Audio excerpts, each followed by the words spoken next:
Welcome to this IELTS listening practice test.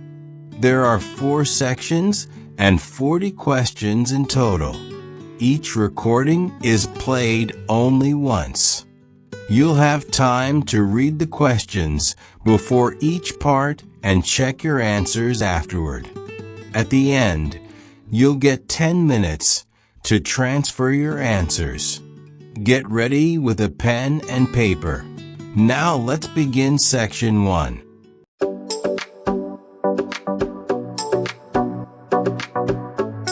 You will hear a number of different recordings, and you will have to answer questions on what you hear. There will be time for you to read the instructions and questions, and you will have a chance to check your work after each section. All the recordings will be played once only. The test is in 4 sections. Write all your answers on the listening question booklet. At the end of the real test, you will be given 10 minutes to transfer your answers from the question booklet to an answer sheet. You should be prepared to do this with the practices. Now turn to section 1.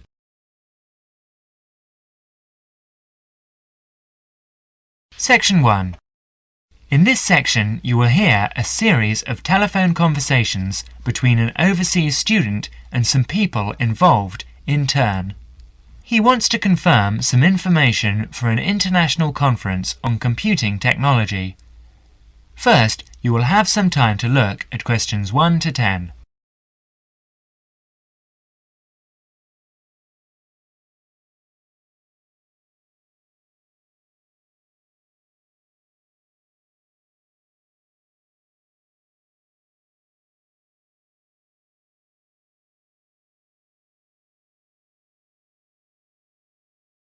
You will see that there is an example which has been done for you.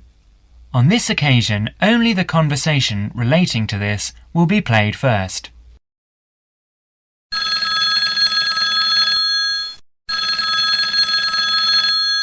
New South Wales University, good morning.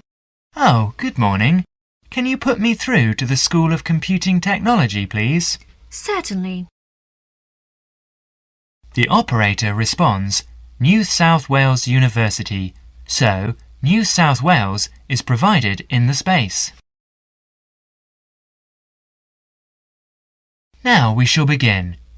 You should answer questions as you listen because you will not hear the recording a second time.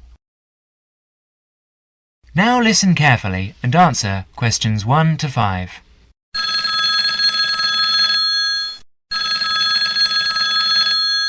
New South Wales University, good morning. Oh, good morning. Can you put me through to the School of Computing Technology, please? Certainly. School of Computing Technology, Professor Dorfman's office. Oh, good morning. I was wondering if you could give me some information about the forthcoming Computing Technology 25th Conference.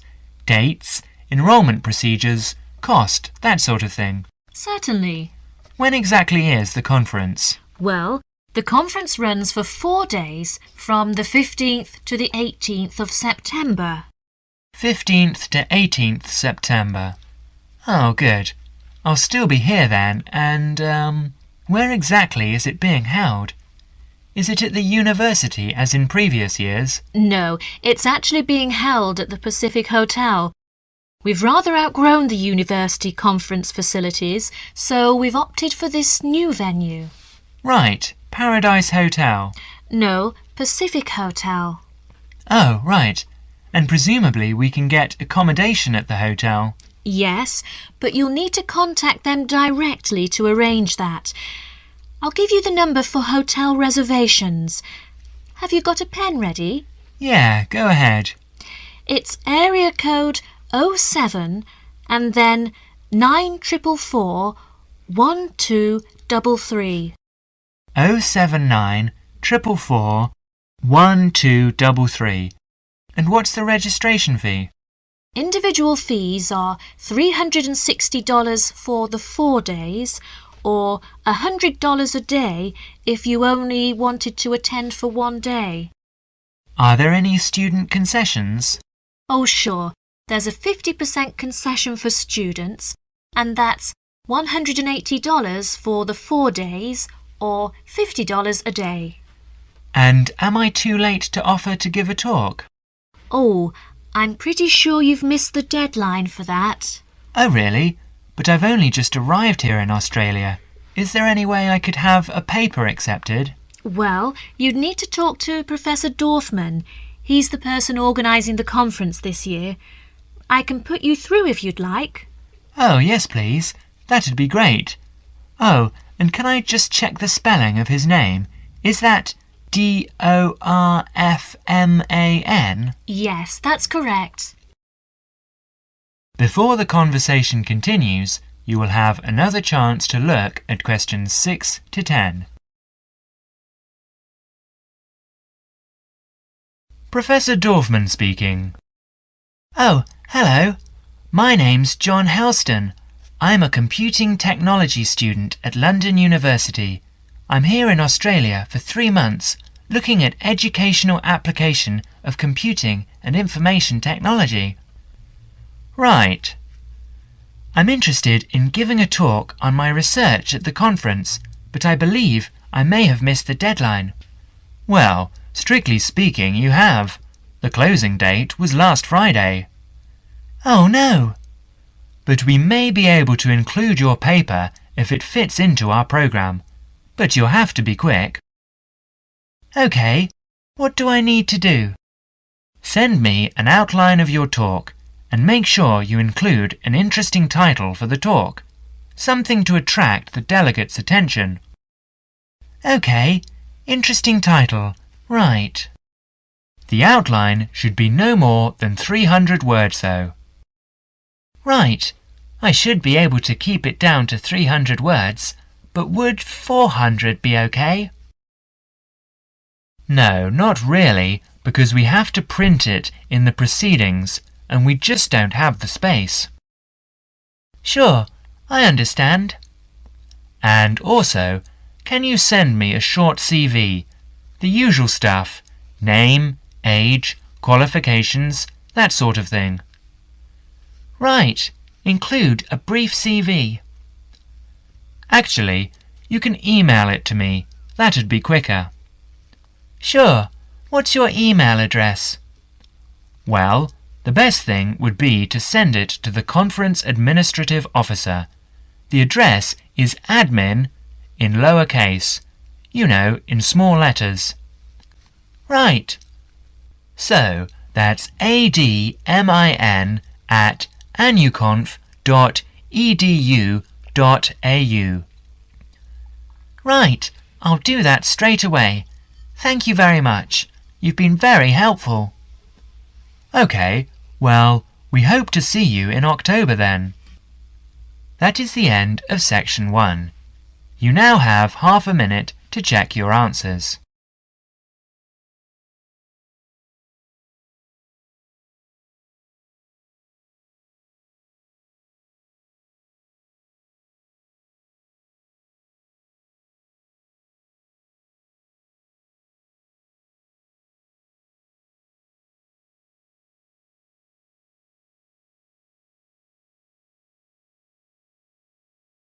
Now turn to section 2.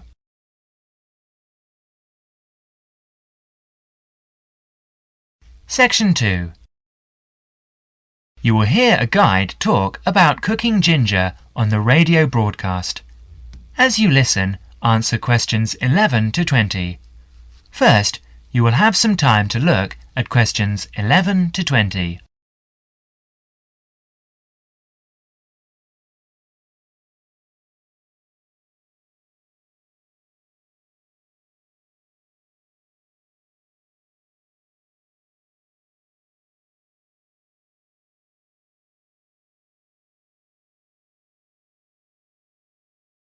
Now listen carefully and answer questions 11 to 14. Hello and welcome to Cooking Corners. And this week we're looking at the most versatile and aromatic of plants. A fairly recent addition to the list of Australian agricultural produce, but nevertheless a great favourite today, ginger. And in the studio to tell us all about it is Jennifer Johnson. Ginger is one of my personal favourite spices, and I've got a number of wonderful recipes to share with you later on in the programme. So, what is ginger? Well, actually, it's a spicy tasting root with an aromatic flavour. It's related to the bamboo family and has 100 different uses in the kitchen. The Chinese have cultivated it for years, particularly to use in medicine, though you are probably more familiar with its culinary uses. But first, let's take a brief look at its history before we look at how it can be used, because it has a very interesting history. Ginger originated in the southern provinces of China and in India, where it had been used in medicine and food for over 5,000 years. The early traders who came upon the plant took it to many parts of the world, such as Nigeria, the West Indies, Central America, East Africa, and even Indonesia. Ginger became extremely popular because of its exotic aromatic properties and was highly valued by spice traders in the 17th and 18th centuries because they were able to sell it back in Europe for a very good price. Although Australia is now the largest producer of ginger in the world, it wasn't grown in Australia until the early 20th century. Before Jennifer goes on to explain the history of ginger planting in Australia, you will have another chance to look at questions 15 to 20. Apparently, some pieces of raw ginger found their way to an area about 100 kilometres north of Brisbane in Queensland earlier this century. The comparatively high rainfall and humidity in this area produce conditions which are perfect for growing ginger, so it became well established. But in the early days, the relatively high cost of production placed it as a disadvantage in the market, by comparison with the much cheaper ginger produced by other countries with lower production costs. Then, in 1941, the supply of ginger to Australia started to run out. Remember, this was in the middle of the Second World War, when everything was in short supply. This provided a perfect opportunity for the Queensland growers to expand their production and sales. 5 local farmers got together and formed a cooperative association in a place called Buderim. They started with only £25 between them. That was in the days when Australian currency was pounds, not dollars. So they set up the company with 2 wooden vats and 14 tons of raw ginger. But they went on to become the most successful ginger farmers in the world. In fact, nearly all the world's ginger now comes from the Buderim ginger factory in Queensland. 40% of the production is used in Australia, and the remaining 60% is exported overseas to places like Europe, North America, South Africa, and even to Asia, where it originated in the first place. So now, let's move on to look at ways of using ginger in the kitchen. That is the end of section 2. You now have half a minute to check your answers.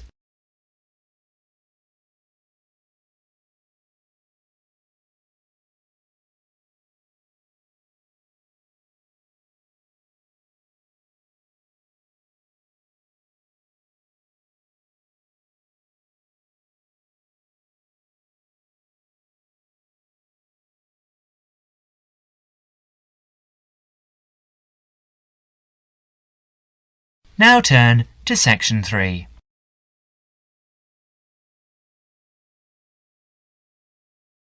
Section 3. You will hear an interview about global warming. As you listen, answer questions 21 to 30. First, you will have some time to look at questions 21 to 30.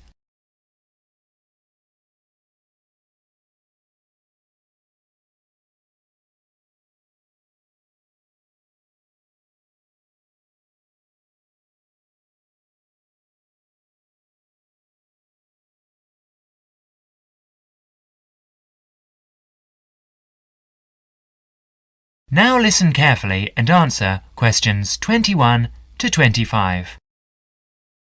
Dr. Parkinson, global warming was the threat of the 1980s, but it seems to have fizzled out of people's minds. Why do you think that is? Yes, in a way you're right. I think scientists have become occupied with the task of trying to find out whether it really is happening and, if so, whether it's caused by human activities. A greenhouse effect is, after all, a natural phenomenon. Yes, as we know, naturally occurring gases float above us, acting as insulators that prevent heat being radiated into space. And the fear is that the insulation might get thicker. Yes, and because of this, the Earth might get warmer. The latest prediction we've heard is that the temperature will increase by about 1/3 of a degree every 10 years. What are your feelings? Well, this prediction is difficult to make. You see, the global climate is the result of a web of influences. Who is to say that a simple action, such as adding carbon dioxide to the atmosphere, will not have several effects which might even cancel each other out? And I understand that the prediction is hard to verify whatever. Precisely. Why is that? Because the Earth's temperature surges and subsides naturally. In fact, the best way of detecting global temperature change is to measure the temperature of the oceans as accurately as possible. And this avoids the sort of seasonal fluctuations of the temperature of landmass. Yes, in fact, an understanding of the oceans is crucial to understanding how the global climate works. The ocean transports heat around the globe. It's like a great reservoir of heat. A tiny change in sea surface temperature denotes a huge change in the amount of heat it is storing. Before Parkinson goes on to explain, you will have another chance to look at questions 26 to 30. Do the rest of the talk carefully and answer questions 26 to 30. And now, I understand you are looking at ways of refining this measurement of ocean temperature. Yes, for a long time we've measured it by placing thermometers in buoys bobbing in the oceans and also when ships draw water through their engines. It's also been done by satellite, hasn't it? Yes, but now data from a more promising system is being collected. This is the European Along-Track Scanning Radiometer, or ATSR, a much simpler name. The ATSR orbits the Earth above us. And what stage are you at with this? Well, it's been up there 2.5 years now. It's an infrared detector that senses the Earth's temperature with great accuracy, and this is what we need. We have to be able to separate out random changes in temperature. I believe there are other advantages as well. There are several. Every few days it covers the entire Earth, so it produces large quantities of data. It measures the temperature from 2 angles, which allows correction for any effects that the intervening atmosphere may be having on its readings. Its field of view has a width of 500 kilometers, and it measures the temperature to 0.3 degrees centigrade. And it should go on for years? Yes.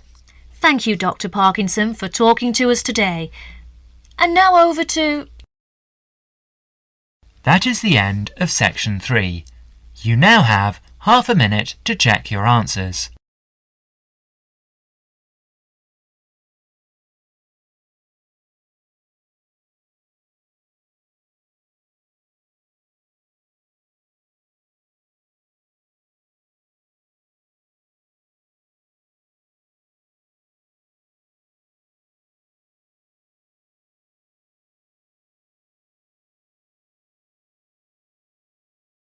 Now turn to section 4.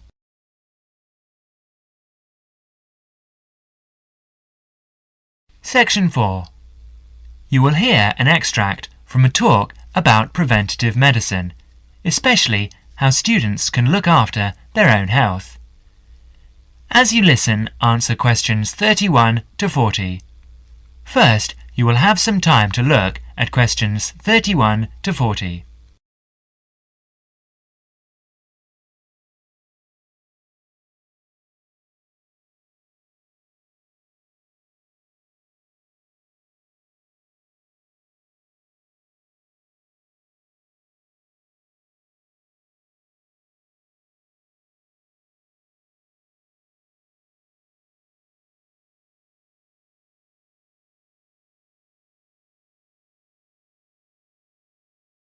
Now listen carefully and answer questions 31 to 40. Good morning. I'm Dr. Pat Plant, and I'm here to talk to you about preventative medicine in its widest and most personal aspects. In other words, I'm here to tell you how the patients should wrest control of their health away from the practitioners of medicine and take charge of their own medical destiny. I want to talk about staying out of the hands of the doctor. When a patient takes responsibility for her or his own health, and let's decide the patient is male for now, men are in fact more at risk than women anyway. When the patient takes over his own health regime, he must decide what he wants to do. The first thing, of course, is to give up the demon nicotine. Smoking is the worst threat to health, and it's self-inflicted damage. I have colleagues who are reluctant to treat smokers. If you want to stay well, stay off tobacco and smoking in all its manifestations. Our department has recently completed a survey of men's health. We looked at men in different age groups and occupations, and we came up with a disturbing insight. Young men, particularly working-class men, are at considerable risk of premature death because of their lifestyle. As a group, they have high risk factors. They drink too much alcohol, they smoke more heavily than any other group, their diet is frequently heavy in saturated fats, and they don't get enough exercise. We did a smaller survey in which we looked at environmental factors which affect health. I had privately expected to find air or water pollution to be the biggest hazards, and they must not be ignored. However, the effects of the sun emerged as a threat which people simply do not take sufficiently seriously. Please remember that too much sunlight can cause permanent damage. Given this information and the self-destructive things which people, particularly young men, are doing to themselves, one could be excused for feeling very depressed. However, I believe that a well-funded education campaign will help us improve public health standards and will be particularly valuable for young men. I'm an optimist.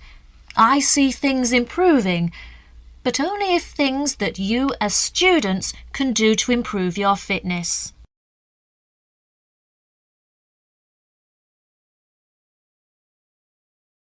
So now, I'd like to issue a qualification to everything I say. People will still get sick, and they will still need doctors. This advice is just to reduce the incidence of sickness. It would be great if disease was preventable, but it's not. However, we have power. In the late 1980s, the Surgeon General of the United States said that 53% of our illnesses could be avoided by healthy lifestyle choices. I now want to discuss these choices with you. You should try to make keeping fit fun. It's very hard to go out and do exercise by yourself, so it's wise to find a sport that you like and do it with other people. If you swim, you can consider scuba diving or snorkeling. If you jog, try to find a friend to go with. If you walk, choose pretty places to walk or have a reason for walking. Your exercise regime should be a pleasure, not a penance. The university is an excellent place to find other people who share sporting interests with you, and there are many sports teams you can join. This, unfortunately, raises the issue of sports injuries, and different sports have characteristic injuries. As well as accidental injuries, we find repetitive strain injuries occurring in sports where the same motion is frequently performed, like rowing and squash. The parallel in working life is repetitive strain injury, which may be suffered by typists or other people who perform the same action hour after hour, day after day. In this context, therefore, the most important thing to remember before any sport is to warm up adequately. Do stretching exercises and aim at all times to increase your flexibility. Be gentle with yourself and allow time to prepare for the game you have chosen to play. Don't be fooled by the term warm-up, by the way. It's every bit as important to do your warm-up exercises on a hot day as on a cool one. I think one of the recognitions is that all sports can borrow from each other. Many sports programs are now encouraging players to use cross-training techniques, that is, to borrow training techniques from other sports. Boxers have been using cross-training for years, building up stamina by doing road work and weight training, while honing their skills and reflexes. Other sports which require a high level of eye-hand coordination are following this trend, so you see table tennis players running and jogging to improve their performance, and footballers doing flexibility exercises which can help them control the ball better. All of these results are good, but the general sense of well-being is best and is accessible to us all, from trained athletes to people who will never run 100 meters in less than 15 seconds. Good health is not only for those who will achieve athletic greatness. That is the end of section 4. You now have half a minute to check your answers.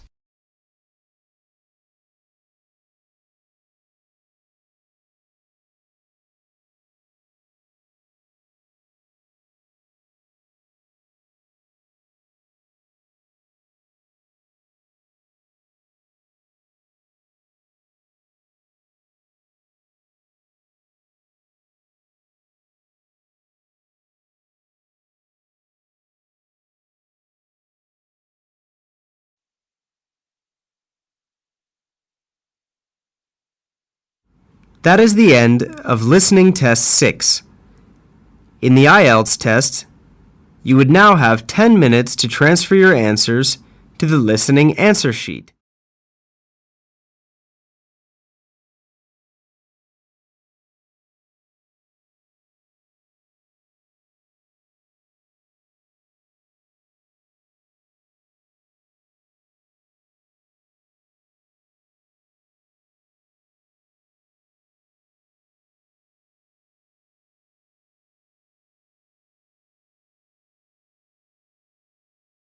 That is the end of the listening section.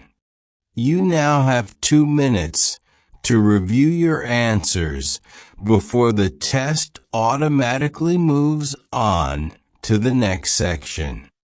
Please take this time to check your answers carefully. Make sure all your responses are recorded in the correct places, and review your spelling, grammar, and formatting. Once the time is up, the system will take you directly to the reading section. Please remain seated and stay focused. The next section will begin shortly.